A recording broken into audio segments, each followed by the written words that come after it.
আসসালামু আলাইকুম প্রিয় বন্ধুরা, আশা করি সকলেই ভালো আছেন। আজকের ভিডিওটি মূলত নিবন্ধন পরীক্ষা সম্পর্কে। নিবন্ধনের পরীক্ষা পদ্ধতি পরিবর্তন আসতেছে সে সম্পর্কে। মূলত নিবন্ধন পরীক্ষা অনুষ্ঠিত হতো প্রথমে এমসিকিউ 100 নম্বর, এর মধ্যে 40 পেলে আপনি পাস। এরপরে রিটেন পরীক্ষা 100 নম্বরের, আপনার সাবজেক্টের উপর 100 নম্বর। এখানে মূলত উপর থেকে অর্থাৎ হাইয়েস্ট নাম্বার থেকে নির্দিষ্ট সংখ্যক টিকানো হয়, সেজন্য এখানে নির্দিষ্ট কোনো মার্কস নেই। এরপরে 20 নম্বরে মূলত ভাইভা অনুষ্ঠিত হয়। এই পরীক্ষা পদ্ধতি মূলত পরিবর্তন আসতেছে, কারণ প্রিলি, রিটেন, ভাইভা এগুলো নিতে নিতে অনেক লেট হয়ে যায়। যেমন 18তম নিবন্ধন 2023 সালের বিজ্ঞপ্তি বা 2023 সালের বিজ্ঞপ্তির চূড়ান্ত ফলাফল গত 4 জুন আপনার হলো 4 জুন, প্রায় 2 বছরের মতো সময় লাগছে। সেজন্য এই সময়টা যেন কম সময়ের মধ্যে একটি পরীক্ষা সমাপ্ত করা যায়, সেজন্যই মূলত পরীক্ষা পদ্ধতিতে পরিবর্তন আসতেছে বা আনার চেষ্টা করা হচ্ছে। 18তম নিবন্ধনের কার্যক্রম অর্থাৎ প্রিলি, রিটেন, ভাইভার কার্যক্রম শেষ। এরপরে আপনার গণবিজ্ঞপ্তি আছে, তারপর চূড়ান্ত নিয়োগ আছে। এর মধ্য দিয়ে মূলত 6ষ্ঠ গণবিজ্ঞপ্তির মধ্য দিয়ে 18তমদের কার্যক্রম শেষ হতে যাচ্ছে। এবার শুরু হতে যাচ্ছে 19তম নিবন্ধন বা তার পরবর্তী নিবন্ধনসমূহ। বেসরকারি শিক্ষক নিবন্ধন পরীক্ষার পদ্ধতিতে পরিবর্তনের সম্ভাবনা।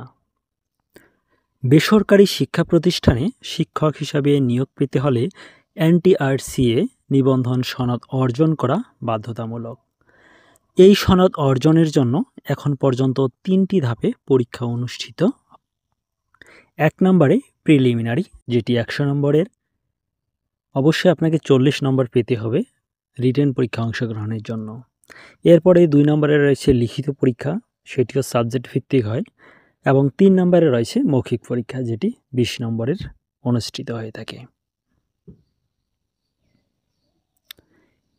এই প্রক্রিয়াটি বিসিএস পরীক্ষার আদলে হলেও নিবন্ধন কার্যক্রম সম্পন্ন হতে দীর্ঘ সময় লেগে যায়। এ কারণে শিক্ষা মন্ত্রণালয় নিবন্ধন পরীক্ষা পদ্ধতি সহজ ও সময়ে সাশ্রয়ী করতে গুরুত্বপূর্ণ পরিবর্তন আনার চেষ্টা করছে।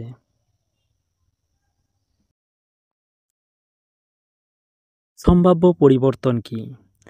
পরবর্তী নিবন্ধন পরীক্ষা সম্ভবত 19তম থেকে প্রিলিমিনারি পরীক্ষা বাতিল করা হতে পারে। শুধুমাত্র লিখিত ও মৌখিক পরীক্ষার মাধ্যমে প্রার্থী বাছাইয়ের পরিকল্পনা রয়েছে। এর মাধ্যমে মূলত আপনার সরাসরি লিখিত পরীক্ষায় আপনারা বসতে পারবেন প্রিলিমিনারির ঝামেলা ছাড়াই।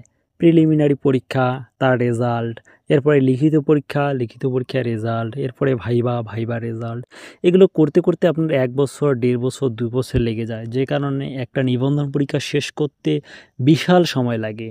আর এতদিনে একজন মানুষ এর পিছনে লেগে থাকতে তার চাকরির যে বয়সটি, সেটি কিন্তু অতিক্রম হয়ে যায়।